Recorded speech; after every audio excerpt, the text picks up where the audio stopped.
இன்னைக்கான big பாஸோட latest ப்ரோமோல என்ன அப்படின்னு பாத்தீங்கன்னா, ஆல்ரெடி 2 ப்ரோமோவுமே பயங்கர சண்டையோட தான் இருந்துச்சு. அண்ட் பிக் பாஸ் ஹவுஸ்ல ஸ்வாப்பிங் வேற நடந்திருக்கு. ஸோ அதுக்கிடையில வந்து பாத்தீங்கன்னா, ஒருத்தர் அதாவது ஆல்ரெடி ரொம்ப எதுக்கேத்தாலும் பிரச்சனை பண்ணிட்டு இருக்க ஒருத்தவங்கன்னு இல்ல, ஒரு 2 பேர்கிட்ட பவர் போயிடுச்சு அப்படின்னே சொல்லலாம். யாரு அப்படின்னா விஜய் பார்வதி அண்ட் அதுக்கப்புறமா திவாகர். இவங்க 2 பேருமே சூப்பர் டீலக்ஸ் ஹவுஸ்ல போயிருக்காங்க. அண்ட் இவங்க 2 பேருமே வந்து பாத்தீங்கன்னா, இன்னைக்கான ஒரு டாஸ்க்ல தேவையில்லாம ஒரு பிரச்சனையை பண்ணாங்க, எல்லாரையும் டிஸ்டர்ப் பண்ணாங்க. அண்ட் இதுல வர இவங்களுக்கு பவர் வேற கிடைச்சிருக்கு. இவங்க பவர் இல்லாமலே நான் தான் பெரிய ஆளு அப்படின்ற மாதிரி இந்த பிக் பாஸ் ஹவுஸ்ல பண்ணிட்டு இருந்தாங்க. இப்ப பவர் வேற கிடைச்சிச்சு, என்ன பண்ணாங்கன்னு தெரியல. இவங்களுக்கும் கனி அவர்களுக்கும் ஏதோ ஒரு கிளாஷ் நடந்திருக்கு. அதுல விஜய் பார்வதி திவாகர் அவர்கள் கிட்ட வெளியே உட்காந்து கனி அவர்களை பத்தி ரொம்ப வந்து பின்னாடி பேசிட்டு இருக்காங்க, அவதூறா பேசிட்டு இருக்காங்கன்னு சொல்லலாம். அதுக்கு என்னன்னா, கனி அவர்கள் வந்து தன்னை வந்து ஒரு தாய்மையா, நான் எல்லாருக்குமே சமமா தான் இருப்பேன், நான் ஒரு நேர்மையானவங்க அப்படின்ற மாதிரி, ஒரு பாசமானவங்க அப்படின்ற மாதிரி காமிச்சிருக்காங்க.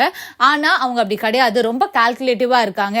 அண்ட் துஷரும் வந்து பாத்தீங்கன்னா, அவருமே வந்து அதுக்கேத்த மாதிரி தான் வந்து பண்றாருன்னு சொல்லி துஷரை பத்தியும் கனியை பத்தியும் வந்து பார்வதி அவர்கள் திவாகர் அவர்கிட்ட பேசிட்டு இருக்காங்க.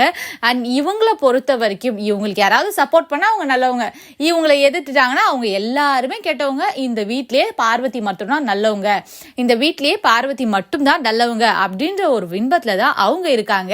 இதை பத்தி நீங்க என்ன நினைக்கிறீங்க அப்படின்றத மறக்காம